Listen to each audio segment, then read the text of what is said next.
I went to 17 gynecologists. People that have heard my story are probably so tired of hearing it because I talk about it all the time. But I went to 17 gynecologists before I got diagnosed. And those doctors were just terrible. And I love doctors. Yeah. They're obviously amazing. But it took one endocrinologist to listen to me to finally diagnose me. Interesting. And that's so many appointments. Oh my gosh. The sheer, I will do anything to avoid filling out a form. Genuinely, I'll do anything. So true. You know what? This is just a random pet peeve. But when you have the online form that you fill out at a doctor's office and then you get there and they still make you fill out the form, I'm like, what? So what was all that for? What was the point? Can you guys they're like, oh, different system. I'm like, could we get on the same one? Yeah, I hate it. So tell me, what were you doing in DC this week? So, oh my gosh, what an interesting experience too. Technically my first time lobbying in DC, but lobbying for hemp. So hemp advocacy, Mitch McConnell slipped in a nice little ban for hemp on the 11th hour right before the government reopened. And that was really unfortunate. It's basically going to get rid of our entire industry, but I mean, hundreds of thousands of farmers are going to go out of business. And millions of jobs will be lost. But the actual sad part is that hemp-derived THC helps cancer patients and veterans and people with chronic illnesses. I have seizures and PCOS. I got into this industry because I found hemp-derived THC.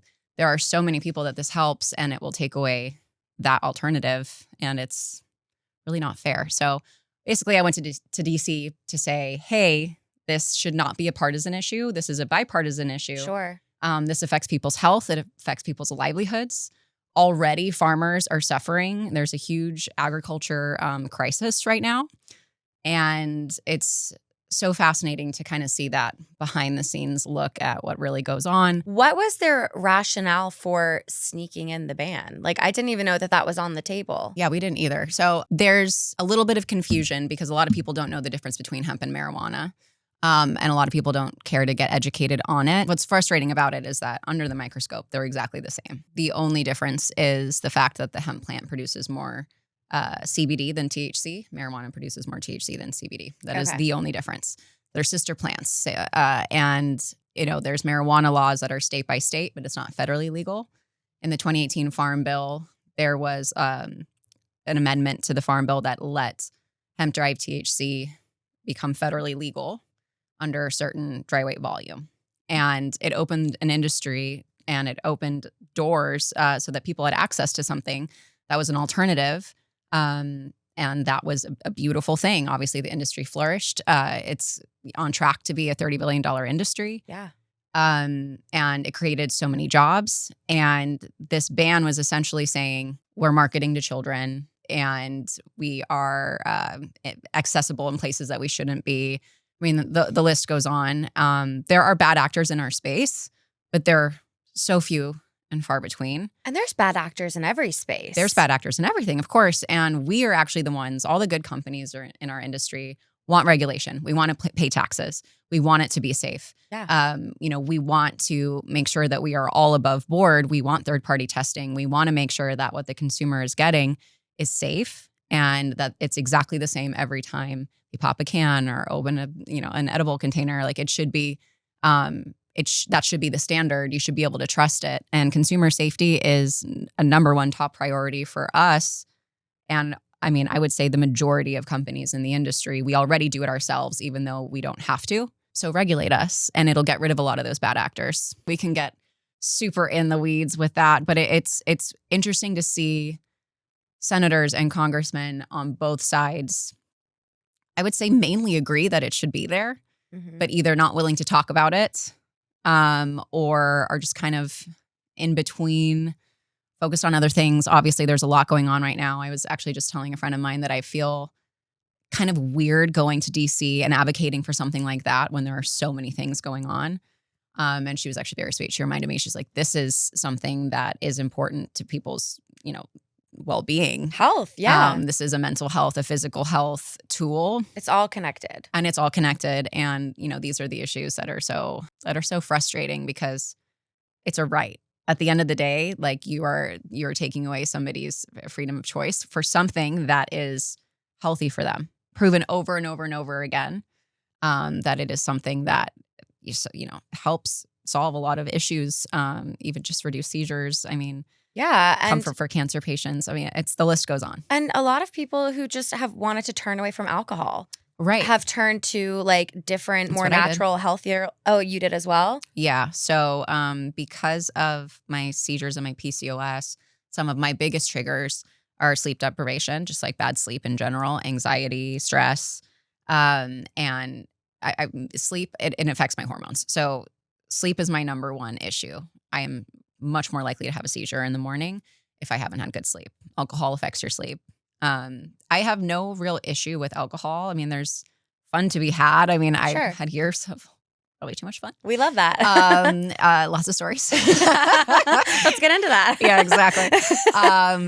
But it got to a point where, I was in my 20s with a toddler, and it wasn't even excess alcohol. I would have a glass of wine and I'd have a seizure in the morning. Wow. And, your body changes, but my seizures affect my hormones affect my seizures. It was all very much connected. And so it got to a point where it was really silly. I'm like, what is the point of why this? Am I doing why am I doing this? And so I stopped, and it was a bummer, honestly, because you have like a ritual, and it's girls' very nights. ritualistic. I was living in Tennessee at the time, and I'd go to Broadway and be like, "This sucks," sipping on my water. You know what I mean? Being sober on Broadway, even being drunk on Broadway, I'm like, whoa, this is a lot. It's an experience, yeah, for sure. So I realized that I felt like I was missing out on the social side more than necessarily like the way that it was making me feel. A friend of mine was like, "Have you tried cannabis beverages?" I didn't even know you could drink it at the time.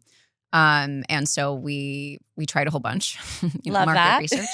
Well, it's important. Women in STEM. So important. And I realized that I really liked the way that it made me feel, but I hated what was on the market at the time. It was either too sugary, and I couldn't have it on a regular basis because of my PCOS, or it tasted like bong water, or both. And that to me is, I will not make that an alternative for myself, a substitute for myself. No. I can't force myself to do that. I can't do that. I'm not that desperate. Exactly. Yeah. Right. And so that friend is a food scientist. She's an incredible food scientist. She's coined the beverage queen by Taco Bell. And she was never able to, it's a big deal. Love that. She's a badass. And she was never able to kind of make a product that she enjoyed. And she was looking for a change at the time. And so she was like, well, why don't we just make our own? And so we're a female-founded company. It's been growing, and it's so fun. But I naively didn't really think about the fact that politics was going to be such a big part of this. Mm-hmm. We knew we would face challenges with regulation, most likely, and it's really hard to get an isolated bill passed. And so we knew that there would be hurdles. I didn't think about the fact that I would be in DC lobbying in this way. Right. Yeah. On behalf of your company, and you have Hippie water, and then also Hippie energy, I think. Yes. I saw. So Hippie energy just came out. I'm really excited. You'll be able to try it. I could use one of those right now. I should have brought some. Girl. I don't know why I didn't. But I'm excited to try it. I'm really excited for you to try it. Yeah. So that was fun. It was it's something that's been in development for a little bit, but it's essentially an energy drink that's directed at women. So we did a big study on energy drinks in general and what people wanted. And most people felt like caffeine was a need. They needed clean energy, but they would never drink an energy drink. And so it was kind of like, well, how do we solve that? Women that don't want to drink a Monster, or, because I don't want to drink a Monster. Right. Or, I don't want to badmouth Red Bull because they're an amazing company. Yeah, sure. But, it's not a choice that women necessarily make. There's a feeling associated with, like, I still associate Red Bull with like vodka, college, vodka, like any kind of bomb shots. It's like college is what I associate Red Bull with. Like, absolutely. I feel I don't want to drink a Red Bull. So we formulated something that we felt was really special and the right amount to do exactly what it's supposed to do, which is prevent a crash, make sure that you have sustained energy, but not wired. We don't want that dopamine rush and that jolt and that crash. And it's got prebiotic fiber in it. We really want to make sure that we give you something that's well-rounded and something that you can drink every day and be like a good part of your life. It sounds like almost witchy almost. Like all the different like things you're putting in there. Yeah, it's like a potion. I like it. And that's what brought you to DC. So I have to tell everyone how crazy this was. So we had been messaging about me going on your podcast and your panel, you coming on mine. And, you know, we're playing a little bit of phone tag. We're busy girls. We are. We're busy. We're women on the go, right? And I'm a terrible replier. It's so bad. How many unread texts do you have? Let's see. Okay. I'll tell if you tell. So bad. No, I know. And I feel really terrible looking at it. How many? 287. 297? Shut up. I'm dead. Okay, good. That makes me feel so much better. And you have no idea. It's something that like I carry a lot of guilt about, honestly, which is why I was like, if it's too much, don't worry about it. Because I never want anyone to feel like beholden or guilty because of me. So I'm like, you know, it's same boat. all I totally good. Understand. Yeah. So we were so glad it worked out. Yeah, no, we were playing some phone tag and I was getting dropped off at the Senate for like a Senate creator conference. Yeah, I want to hear all about that. Yeah, because what Democrats are trying to do, I mean, Republicans have had this infrastructure for years and years. They're just trying to build like a space where creators can network and meet each other and meet people on the Hill and like just understand really awesome. What's happening. Yeah, it's great because I'm not someone who like came up in politics. So all of this stuff is still so new to me. I still don't understand a lot of it. I don't want to understand all of it necessarily. It's a lot. The average person does not need to know all of the things that I feel like we do have to know at this point. So I get a lift and I was a little hungover because I have not made the switch from alcohol yet. But it, like, you know, it's I have a good relationship with alcohol, but I had headlined a comedy show the night before and my sister came in town and we're like, we stayed out late. Yeah, and then fun. I woke up at 7. So, you know, it's like 4 hours of sleep. So I was like, I'll take a Lyft so that way I don't have to input my PIN for Uber. Like that's how lazy I was being. I was just like, I can't even put one foot in front of the other. And then I get dropped off in front of the Senate building. And then you're just standing there where you— I was like, we got out of our car because we crossed the street from our Uber. And I was like, that looks just like Suzanne. It cannot be. That would be so weird. And I just called your name. I was like, Suzanne. Yeah. And I was like, what? And like, you don't live in DC. Like no. and now we're here the next day in a totally different city. And you looked so hot. Oh my God. You were like, your outfit was hot. So great. It was so funny. I was like, that has to be her. Which it's so funny. And it kind of brings me to my next topic. So I saw you have a big birthday next week. I do have a big birthday. Yeah, I'm turning 30. You're turning 30, February 17th. Are you aware that February 17th is the start of the new lunar calendar? No, I did Okay, not. so we're going to get into this. I figured you didn't because I listened to your episode of your podcast. Like, I have no idea. No, I know. Yeah. Of your podcast, Women in the Nude with Lucy Hale, which we're going to get into a little bit more later. But I could tell you're not as in tune with the astrology. But this is actually, I think you'll really find this super interesting. Fascinated, though. So every calendar year of the Lunar New Year has an element and an animal associated with it. So last year was the wood snake, and that is all about shedding. It's like shedding and introspection, which was going to be my question before we get to what this year's is. What do you feel like you shed last year? Oh my gosh, that's a great question. I mean, I feel like I shed a lot of expectations, false expectations that I had for myself.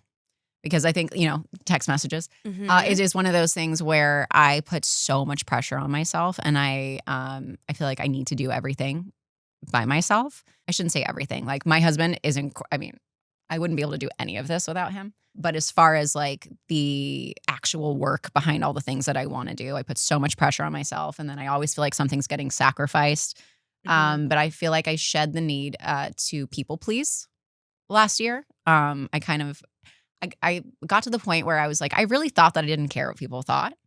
And then I reached the level of, oh, no, wait, now I really don't care what people think. Yeah. It was like, this is what it's supposed to feel like. Yeah. So I feel like I kind of just stepped into the, you know, being comfortable creating boundaries, not needing to say sorry so much or people please, or it was just like a healthier outlook on like, what do I need to be the best me and be the best mom and be the best partner and you know, do my best as far as what I want for my career and what I'm building.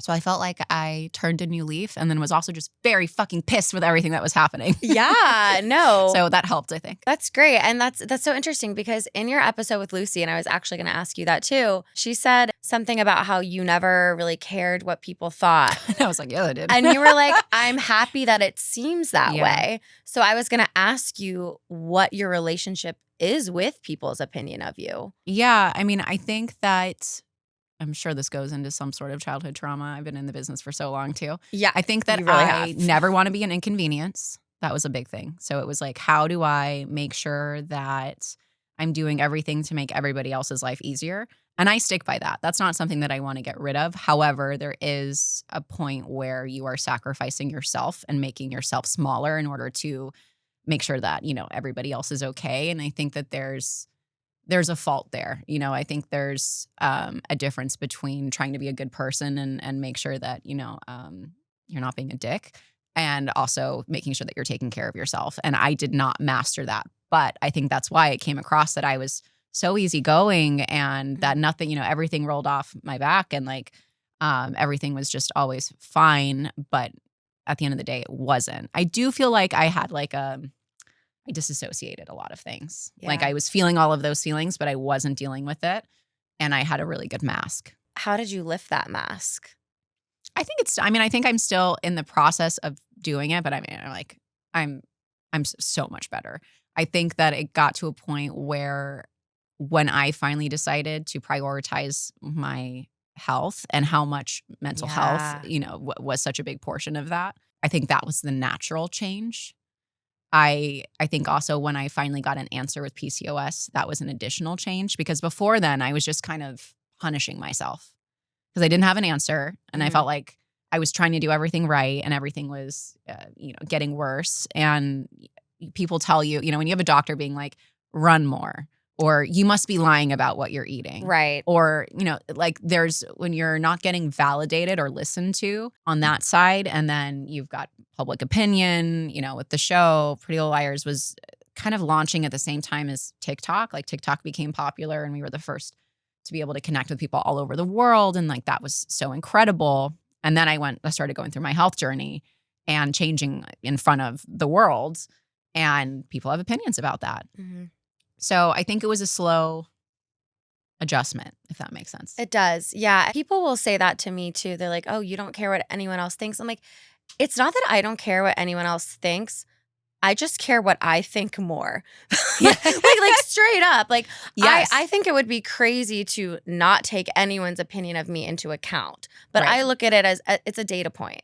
Yeah. You don't have to use every data point, whatever, but your opinion of me is never going to matter as much as my opinion of me. Absolutely. And your opinion of me doesn't have to change my opinion of me. When I think about like going from my 20s to my 30s, I feel like that was the biggest shift for me. It was like takeaway, yeah. I don't want to have like a well fuck what you think attitude. Like I don't think that's helpful necessarily, but it's more so like okay, you can think that. Yeah. But I don't have to do anything with that information.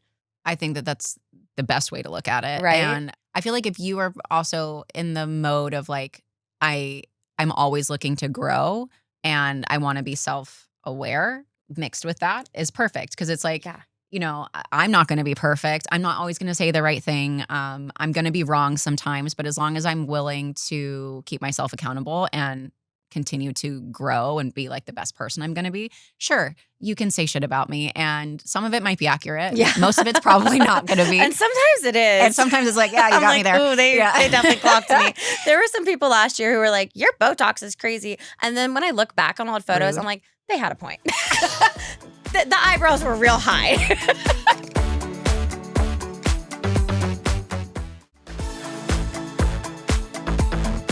But going back to your birthday, so the next Lunar New Year, it's the fire horse. Ooh. So very different. It's like, okay, so that sounds sexy. I'm it does sound sexy. It's like, and like your recent red photos, like it's giving fire horse. So it's like wood snake, it was all about shedding and introspection. And fire horse is like acceleration. It's like put the pedal to the metal. The universe is like kind of like forcing you into like your designed path, which honestly, I was thinking about like running into you almost because I was like, I don't want to bugger. Like I'll just kind of like whatever. And the universe is like, perfect. no, you're having this conversation. Like it's very much that energy. So how does that resonate with you? Almost weirdly accurate. There was a lot of preparation in the last 2 years, and hopefully this year will be that execution. I feel like I've done a lot of groundwork in business and personal, and I feel like hopefully that work is going to pay off. I think I do sometimes need like a kick in the ass. So if the universe is going to do that, that's great. No, please. Please. Give me a little spank while you're at it too. Like whatever. Like, I'm please. a professional procrastinator. I like to call Me it that. too. Because I've never, nothing too bad has ever happened from procrastinating, which is bad. So I've had no real consequence from it. So it's like, that's what I'm trying to avoid before something bad happens, if that makes sense. So I'm really trying to work on that. No, this is literally me getting to the airport this morning as my flight was boarding, still had to check my bag, had to take a shuttle because I was flying out of Dulles, and I still made my flight. See? So I'm like, and you know what? If I didn't, I would have been like, I'll just go get a different one. Like it just like wouldn't. That has what's also changed about me is that I would have been so mad. Now I'm like, okay, well, it is what it is. It is what it is. I'll just go to a different counter and get a different one, which like is not a good mentality to have. I'm like, okay, let's like have a little more urgency. I was just dilly-dallying. I was listening to your podcast. I was listening to my podcast, just like bopping around my house. I was like, oh, I have to go. Oh, like, wait, now I actually have to leave. I literally have to go. Yeah. So, of course, as we already talked about a little bit, you were on Pretty Little Liars, one of the biggest shows ever, certainly at the time. It's one of those shows that I think it's really rare now to see like true coming of age shows. And I feel like Pretty Little Liars is one of the last ones that I can remember. First question, and I don't want to ask you a bunch of questions that everyone asks you, but like people will be like, why didn't you ask her this? Do you still talk to your castmates from Absolutely. PLL? Yeah. We have a text thread. And I think now what's fun about it is that there's so many life milestones. So babies, getting married, big projects or like just cool things that companies, like it's like that family group chat where you're updating each other, congratulating each other, like holidays, birthdays, that sort of thing, which is really neat. I would say personally on my side, I love the process of the industry. So I don't love a lot of the things that come with Hollywood necessarily. You don't seem like you would. And I mean that in the most complimentary way possible. Like, you have a very grounded energy. Thank you. Just grounded. I like some of it, obviously. Like some things are super fun and we get to do really cool things. But the actual process of being on set and watching something come together, that's my favorite part. I love seeing people come together from different walks of life, different talents, all coming together for the same goal. And it's not always great. There's definitely, there's a lot of personalities that come in. We were so lucky with our show. We were lucky that we got to shoot in LA, first of all, because nothing films in LA anymore. We were really lucky to be on the Warner Brothers lot and have our own space. That was ours. So cool. Our little town was like, the Gilmore Girls town. And like, there's so much history there. Our backlot, I mean, everything has been shot there. So that's where our woods were and everything. And just, it's so iconic. So that was really lucky. Iconic. But on top of that, our crew was so good, like a family.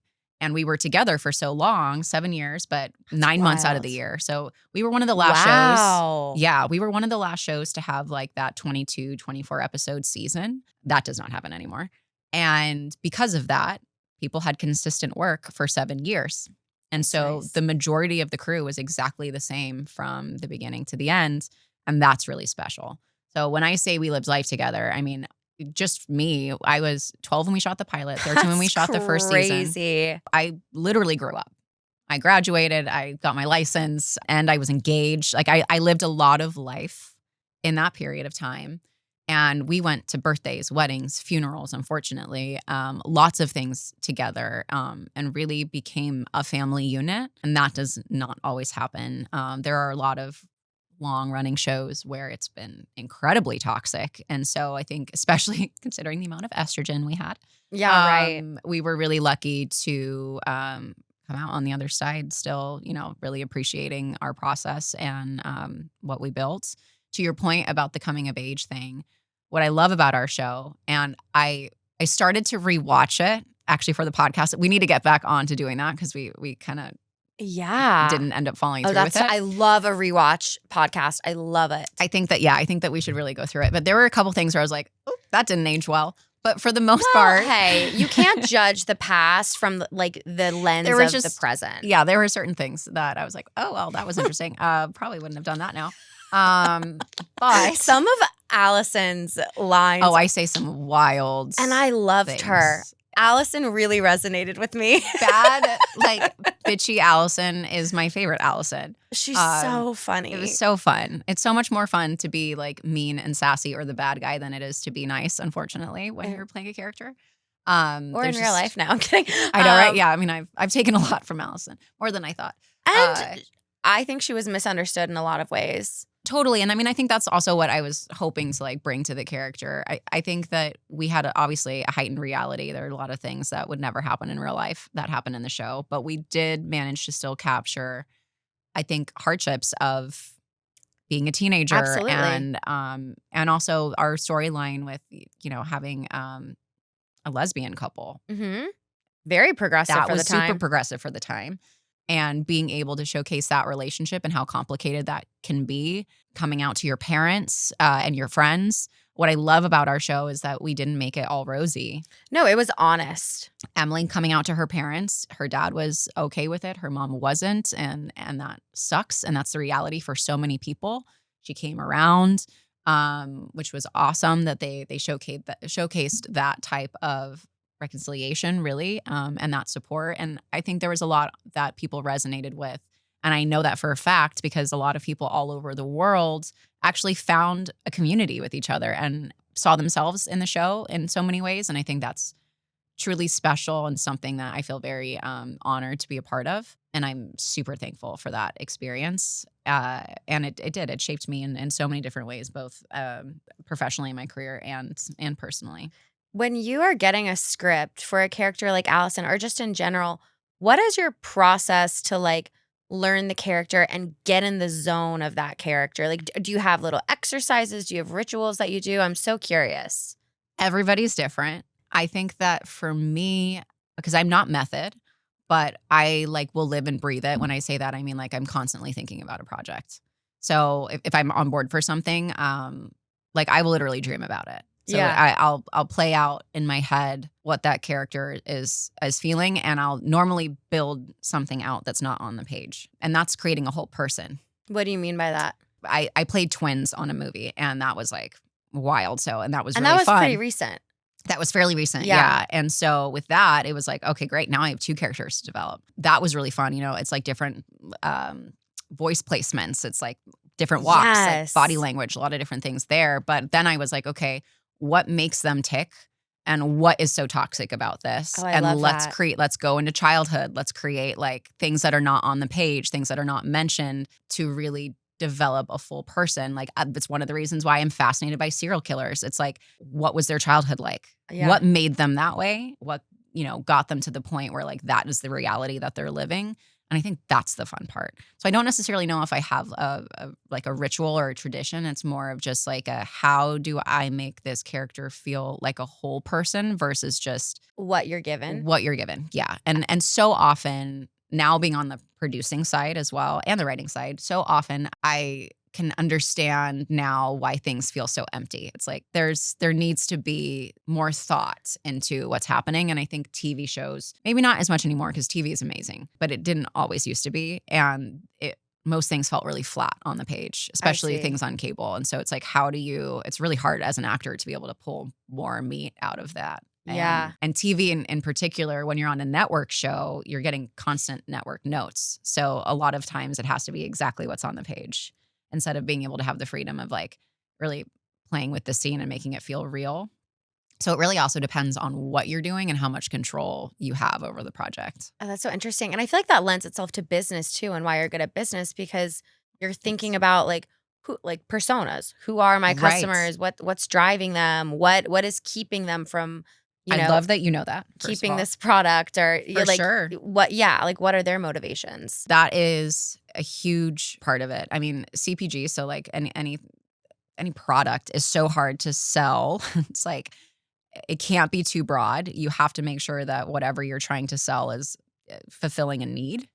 And that's normally where it should start, is what problem am I solving, and what problem am I solving for that particular niche? That persona really matters. And I think getting into hippie water, what was important for me was that it was authentic, because I didn't want to just be another celebrity putting out a product.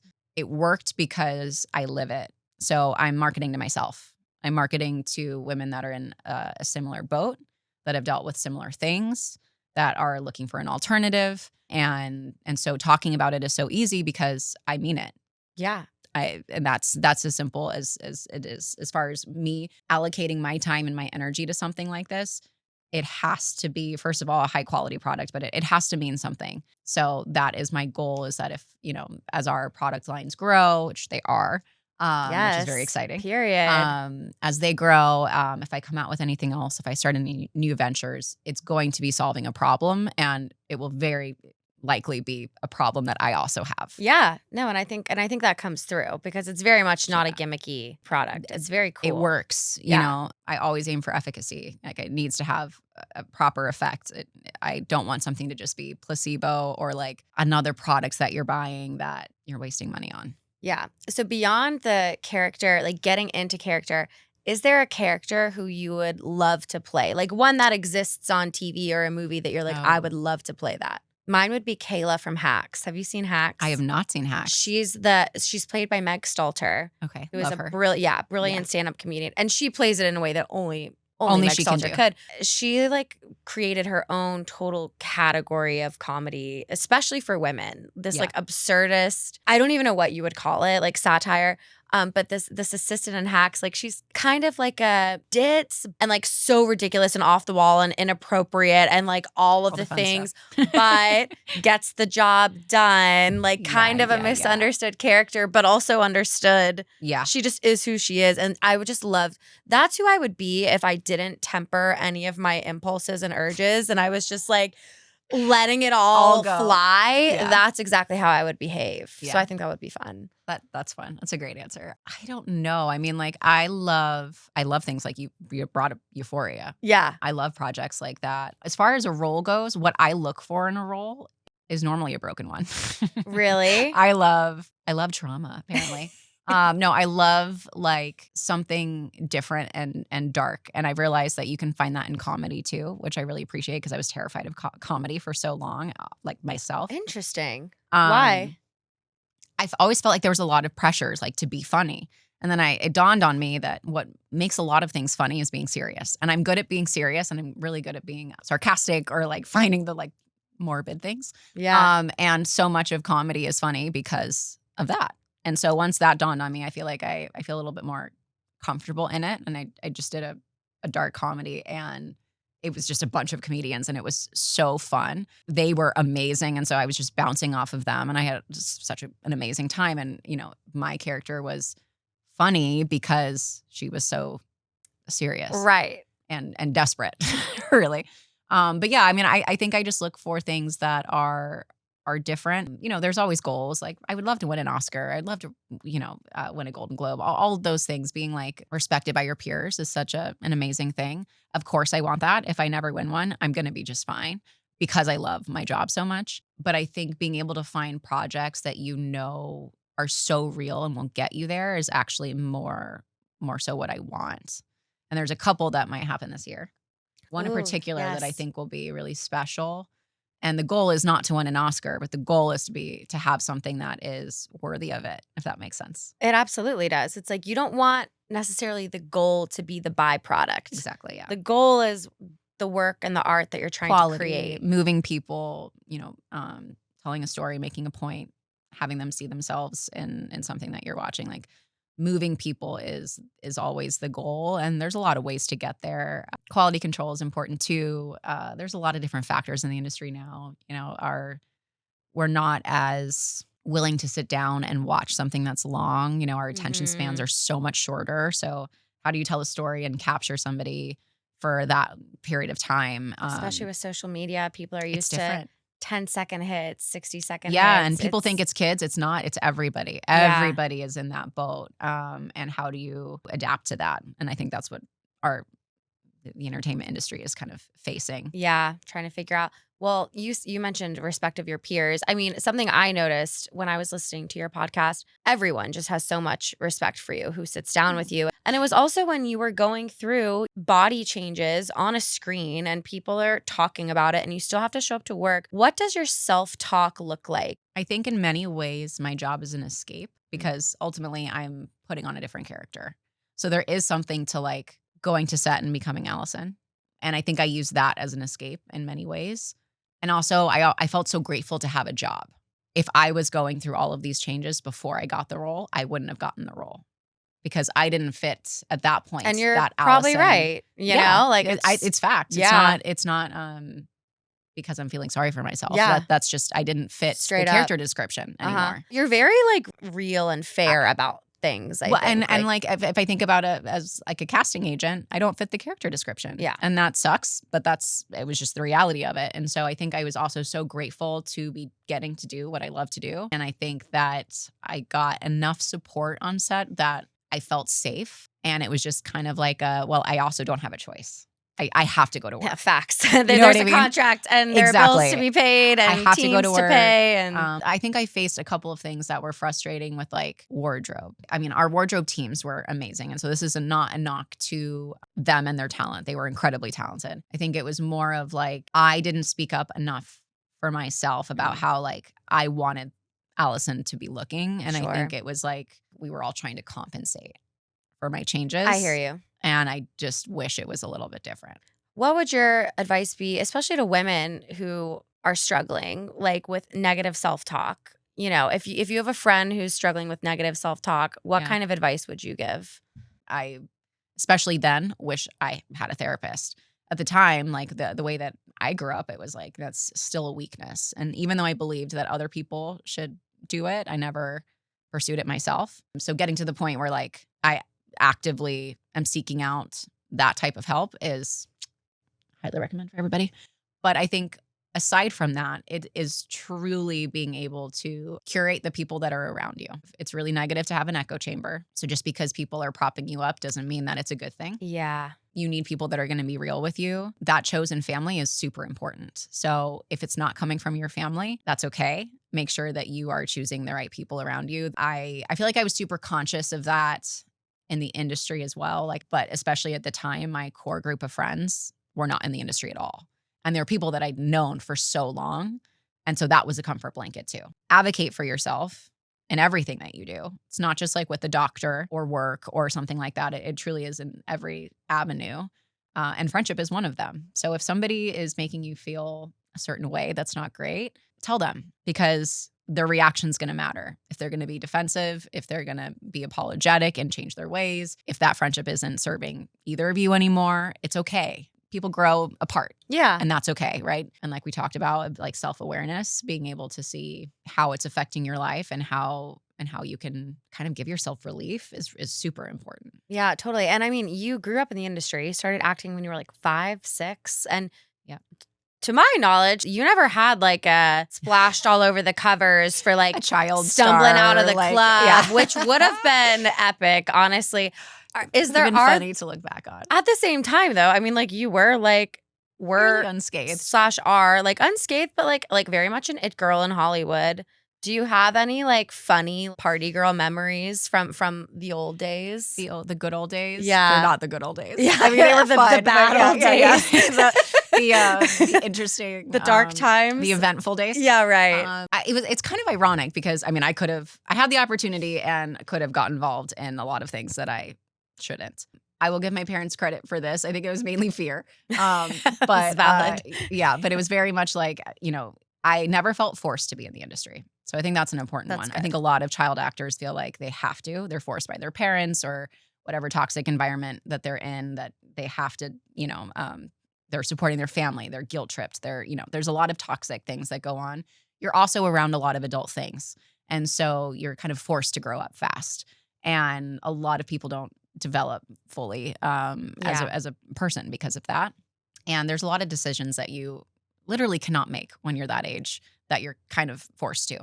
I think that it's a little bit of luck and a little bit of my parents kind of saying that like this is a reality that could happen to you. Don't let it happen to you. I think we saw, my mom and I in particular, she was not a stage mom, which was great. That's good. She stepped in when she needed to, and she wasn't a dance mom or a stage mom or anything like that. And so I think that definitely helped. It gave me room to become my own person. It's a combination of also finding my people during that process. Like my best friend has been my best friend for 21 years. That's great. So finding her young, those things help because I had a removed experience. So instead of going to nightclubs, I was going to my friend's high school dance. But what I will say, and this is just an unfortunate part of Hollywood, is when you've been in the entertainment industry for so long, if you didn't go to those parties, if you weren't kind of networking in that way, even if that wasn't the intention, you're kind of behind. So even though I'm known to a certain degree, I feel like as an adult, I'm playing catch up, which is kind of weird. Yeah. It kind of sucks. It's like you feel like you're doing things the right way. You're making the right choices. You're not going off the rails. Because you're not at the top of mind, which is pretty fucked up, to be honest. No, it is. I had my fair share of seeing things, but never necessarily was doing them myself. And I saw other child actors fall into traps. I think I've been able to learn kind of like a sponge where I'm like, I can see that and I can learn from it without actually having to do it myself. Because I didn't do those things, there are relationships that I don't have now that I'm having to work on. Totally. Yeah, and I think that's just the reality. A fact of the industry. 1000%.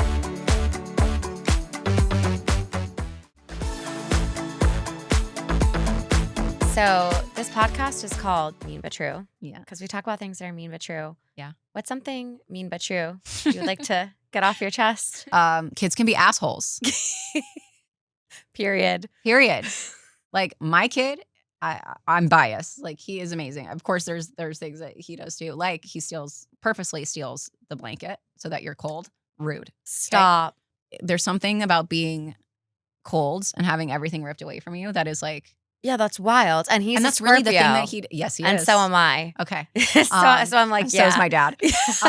So I love this kid so much. And I'm like, sure. If that's the problem, that's like, he's a great kid. When you start having kids, or even if you don't, and you just have friends that have kids or kids are around, you realize that kids can be dicks. And when you have friends that start having kids and they parent differently to you, or their kid is mean to your kid or whatever, it's like, ooh, that would be tough. It's super tough. Has that happened where like a friend's kid has been mean to your kid? Like that would be such a difficult. It's a hard position. I don't know that I would be like, great at having that conversation. Right. That's what makes me nervous about having kids. It is something that you like don't necessarily expect because you're like, oh, my friends are great. And then they have a kid and like, it's going to be great. They're going to play together and be best friends. Maybe they'll get married. Yeah, right. And then the planning reality, their lives.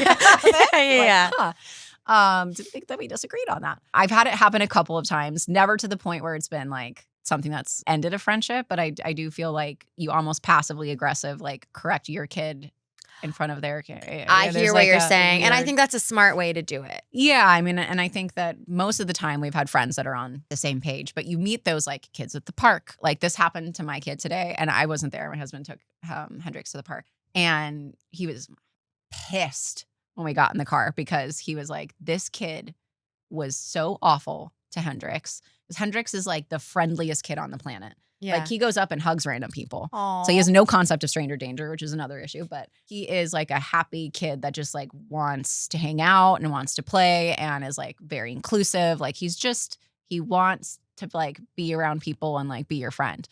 And there was this girl at the park that very vocally did not want him to play with her or her friends and was super rude about it.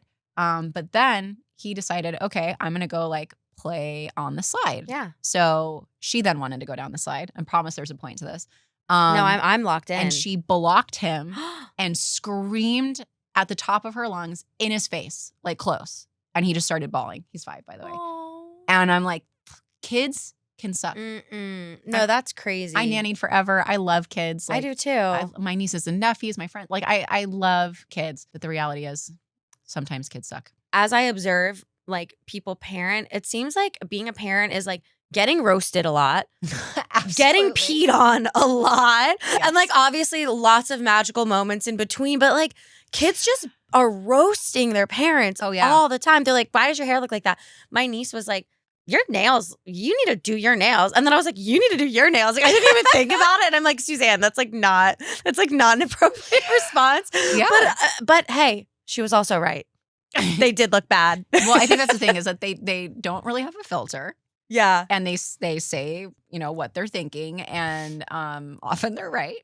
But I think that the biggest part of parenthood is self-regulation. And the ones that aren't willing to do it end up being shitty parents that are causing their kids, long-term damage. A kid doesn't know how to handle their emotions. They are figuring everything out. We feel a lot of the same emotions, but we have grown to like not scream in somebody's face. Mm-hmm. Sometimes we do. But there's things that you like, social cues that you learn and ways to handle things. And kids don't know that. They're learning from you. So if they do something that they are not aware of that offends somebody else or is wrong or is whatever it is, and you react badly, that's what they're learning from. Mm-hmm. They are either learning they can't express themselves, or they're learning that that's how they should react to a problem. And so much of parenthood is figuring out how to navigate your own emotions and your own way through life. And so it's almost like reteaching yourself. And it's not just not swearing, which I'm guilty of, but it's more about like, hey, I'm sorry that I did that because that was wrong. Right. And this is how you should, this is how mommy will react next time. Real explanations for kids that are on whatever level they're on. Because that's the thing, is that I don't want to be the parent that's like, you'll find out when you're older. That doesn't solve anything. I do truly feel like there is a kid-friendly answer to everything, and you just have to find it. You have to be willing to find that. I will say, growing up, a lot of the explanations we got were just like removed of any sort of nuance and like, and this is not something my mom ever said to me, but like the kind of that boy's mean to you because he likes you. Right. It's like, that's not like a helpful way to teach your kid how to think about things. And what happens is those adults grow up still thinking that, right? Still behaving in that way. And it's like, like, cause like I'm a comedian. Yeah. I'll rip on Pam Bondi's hair. I don't give a fuck. And people will be like, you only talk negatively about someone else's appearance if you're insecure about your own. I'm like, that's not true. No, like that's something your parents told you. Right. To make so that you feel felt better in the moment. Expecting that maybe you would grow up and learn nuance one day, but you didn't. And that's just simply not how the world works. And I don't want to speak for you, but just like, looking at your page and like the kinds of things you talk about, you strike me as a woman who's like empowered in her sexuality. You're also a mom and a wife. What I see, especially in Hollywood, when a woman becomes a wife and a mother, you're almost expected to disappear. It's like your sexuality is expected to not exist. Yep.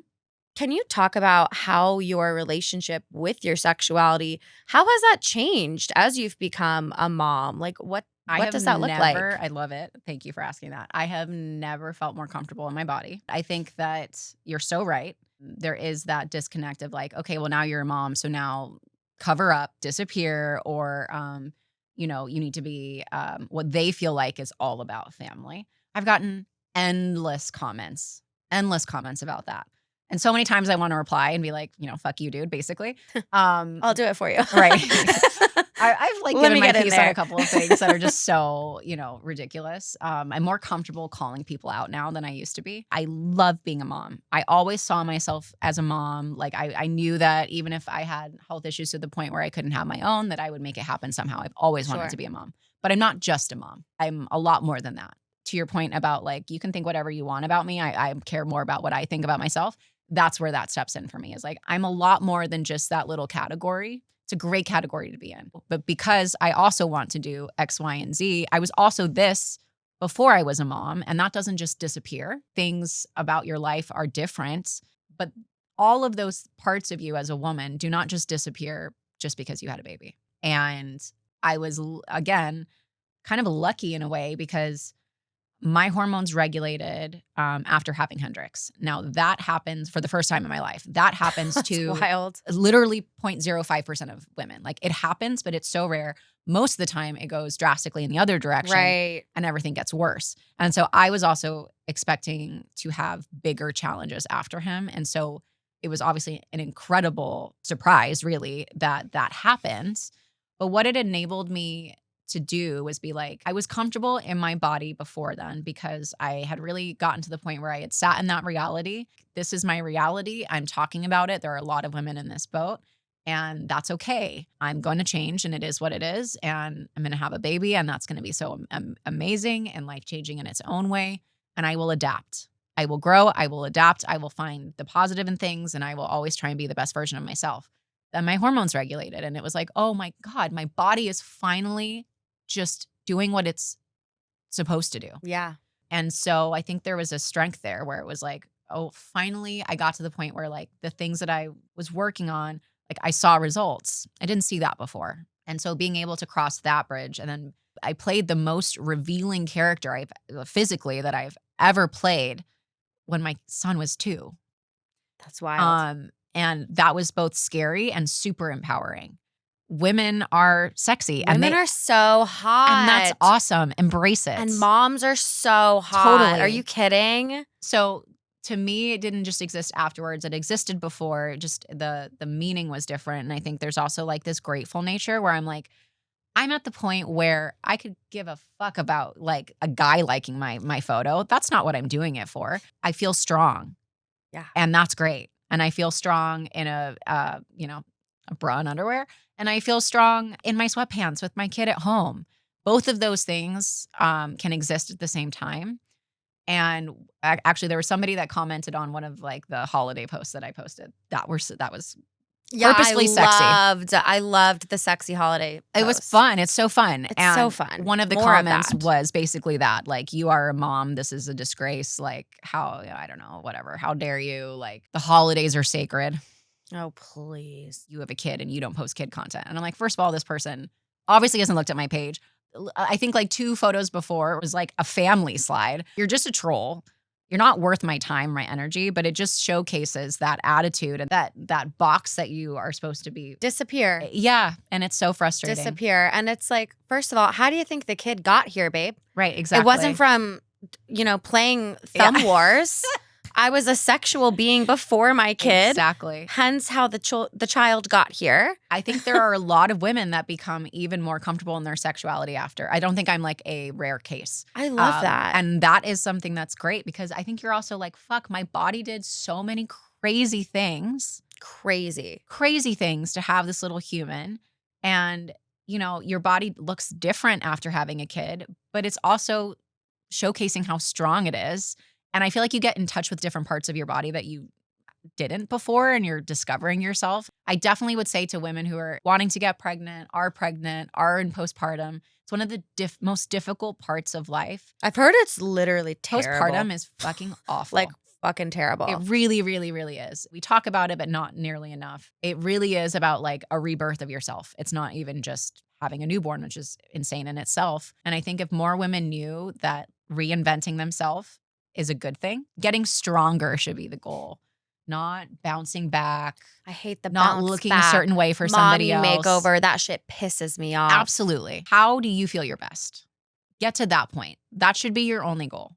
I laughed at one of those other comments too because they were like, your husband, like I feel so bad for him or something like that. And I was like, he took the photo. Yeah. My husband isn't he a photographer? Like he takes amazing photos. Yeah. Also, my husband would drink my bathwater. Right? It's shut up. Shut up.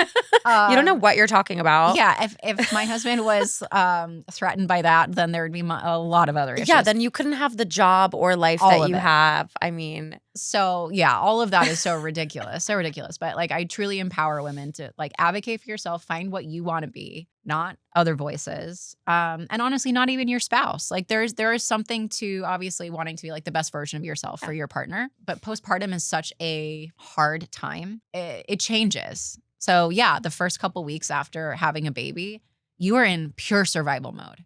And there is a new little thing that needs you 24/7. And you know that that's going to happen, but the actual experience is like no other. Sleep deprivation is a punishment for a reason. Sounds like hell. And I have a tip for that. It's not everybody can do it, but I have a tip for that. So we had a system where it was like 4 hours I was on, 4 hours he was on. And so the other person could sleep. And even though 4 hours doesn't sound like a lot, believe me, when neither of you are getting sleep, it's even worse. Knowing that like I the see. baby's fine. Yeah. I'm going to take like this solid chunk of time to sleep and then we switch. It's great. And then you still spend a portion of the day together and it's okay. So whether that's even just a week or whether you can do it, longer than that, that is an absolute lifesaver because you are more of a human. But your body is literally recovering from a giant thing exiting your body and an organ that you grew leaving your body. The placenta is a dinner size plate, like a dinner plate size organ that your body grew. Yeah. And then it leaves. And that's a hole. That's so, when you like actually think about childbirth, it's like It's insane. Two liquids meet and a kid happens. When you really like actually think about it, I'm like, it's crazy. I mean, it really is a miracle. It's like an everyday miracle. Absolutely insane. This is so weird. I'll like be in a room and I'll be like, we're all here because two people had sex. Right. Like, it's like Which is really why I hate weird. that people don't like talking about sex. I'm like, why is there's no shame around sex. I know. I don't Talk get why about people sex. are weird about it. Yeah. And I always say like kids are amazing if you want them. The idea that people are pressured to have kids is bananas to me. Like the question should be, why do you want to have a kid? Not why don't you want to have a kid? Even the notion of like having a second kid, because we are one and done. I want one kid as well. And it's amazing for us. Yeah. If you feel like your family isn't complete and you want more kids, all power to you. Having a kid because you want a boy or a girl after you've had one is the stupidest reason to have another child, in my opinion. No, I agree. I hate that reason. I hate that the reason is, well, I want a boy or I want a girl. Kids are amazing no matter who they are, what they are. Having a kid for a reason like that is so shallow. It doesn't mean anything in life at the end of the day. Yeah. You know what I mean? I think you're I don't know if I'm explaining it properly. No, I know what you're saying. And I think it's like you're already kind of putting expectations on what that kid is going to look like. I want to have want a boy. a funny Why kid. do you want to? Yeah. I don't care about a gender. I want to be able to laugh and joke with my kid. Yeah. I don't even care if my kid is smart. I want my kid to have a good sense of humor. Like genuinely. Like whatever gender that looks like. So yeah, I mean like kids are hard, but kids are so great if you want them. If you want them. And I always find it, surprising too when women who have kids are so anti like choice in the reproductive space because I'm like, yo, I hear you talk about how hard this is and I believe you when you tell me how hard it is. So now imagine going through all of that if you didn't actually want to have a child. And I've been super open about the fact that I've had an abortion. But I want kids one day in the future. And both of those things can exist. And they're like, well, how could you do that if you want kids in the future? I'm like, that's exactly why. I know it's very difficult feel like you were and in the I wasn't right place. ready at the time. Yeah. And I want to be ready. God forbid I had a kid at that time in my life. Well, it's like, you hope anyway that you cope. And of course, like there's this thing of like, well, as soon as you meet the kid, you're going to, fall head over heels for it. But I have so many issues with the forcing people to have kids. And I think ultimately at the end of the day, most of those situations are really bad ones. There's a reason that somebody doesn't want a kid. Yeah. It's mainly because of their circumstance. I couldn't imagine going through what I went through, pregnancy, birth, all of those things, if I had been raped, having somebody else's baby under those circumstances. And people think that that's a solution. It is. Give it up for adoption. I'm like, we're just going to ignore the amount of trauma. So to force a woman to go through that when they don't want to is wild. Insane. That's absolutely wild. It is absolutely insane. Okay, I have just 3 more quick questions for you. What's something you think people would be surprised by about you? The thing that they might be surprised about, because I genuinely feel like I try and treat people nicely. Like I want to respect people. But with my friends, I am such a troll. Wait, I love that. I am the biggest troll. All of my close friends, we make fun of each other all the time. And obviously loving playful ways, but like I can be mean in a fun way. Don't glaze me all the time. If you're being nice to me all the time, I don't trust I don't believe you. Yeah, I don't believe you. I don't trust you. I'm like, make fun of me. Yeah. If I say, look how ugly I look in this photo, say, yeah. Like, don't say, no, you look beautiful. No, I didn't, liar. You know who would be honest? A kid. A kid would have told me my Botox looks crazy. Right. And that, but yeah, no, I'm a troll. And all of my close friends told me that. So I know it's well, true. You are an Aquarius. But like in a really fun, loving way. In like if I make fun of you, it's because I love you. No, totally. I hear that. And I'll take it. Like, I do not get offended. Yeah. You give it back. That's Yeah. the best part. Yeah, I love getting it back. And I love when Yeah. it's good. Exactly. Who's someone you'd like to roast and someone you'd like to toast? Oh, that's so cute. My friend Justin, who's literally what came to mind when I said troll. He is like my brother. I've known him since I was 11 or 12. And now he married baby. Like, that baby is like my second child. Like, I'm obsessed with his kid and his wife. I love them so much. We're staying with them actually right now. Oh, sweet. But we tear each other apart. And it is like the brother that I never had. What are you tearing him apart about right now? Oh my gosh, everything from how bad he is at puzzles to Bad he is at puzzles. like literally I didn't know you could be good or bad at puzzles. You could be bad at puzzles. I don't really partake. I love puzzles. Do you? I'm a puzzle person. Interesting. Yeah. And who's someone you would toast? I toast my best friend every single day. She's amazing. She's an inspector general for the Navy. She's someone that I've known for 21, 22 years. She's engaged. So we're planning our wedding, which is so fun. But she's just a solid human. And we can go 3 months without physically seeing each other. And it's like we saw each other yesterday. You know, it's like those types of friendships are so valuable. So yeah. Especially when we have 300 unread texts. It's like, just know that I love you. Exactly. My friend Katie is the same way. And my sisters are the same way too. Because I'll be like, shit, I responded to all of these in my head. My bad. I do that. My bad. All the time. I'll have a full conversation. 1000%. Or even worse, I'll type it and I won't push send. Yeah. But I feel like if I say that, then they'll think I'm lying. You know what I mean? Like, oh, I totally didn't hit send. Yeah. No, that is something that I actively do. Thank you so much for coming. Thank you for having me. How can people support you? Where can they find you? So you can, probably easiest, go to my Instagram, Sasha Pieterse. Women in the Nude is my podcast. I cannot wait for you to be on it. I'm so pumped. I'm so excited. But really what Women in the Nude is a safe place. You know, it's about women's journeys, honest stories. Some people you know, some people you don't know yet. Amazing, powerful women that have really great things to say. Women's health, mental health, physical health, motherhood. You won an award lack thereof for health and wellness for your podcast. We were nominated, and it was you were nominated. Huge honor. That is something that's amazing. You know, to be recognized by your peers like that is very, very cool. But that's growing, and I love it, and I would love to welcome more people to the community. So WITN podcast on Instagram and TikTok, or Women in the Nude podcast .com, or YouTube, Sasha Pieterse, my channel. I don't know. There's so many things now. Hippie, of course. And of course. Thank you. I know. I'm like, girl. Look at you. I know. Get on it. Plug your business. And so drinkhippie.com. If you are not 21 and older, just go to hippieenergy.com. If you're not 21 and older, why are you listening to this podcast? Fair enough. Fair enough. I mean, hey, I'm all for it, but yes, I have questions. Well, thank you so much again. This was so much fun. Thank you for having me. Honestly, I'm such a huge fan of you and what you do. So that is crazy to hear come out of your mouth. That is silly.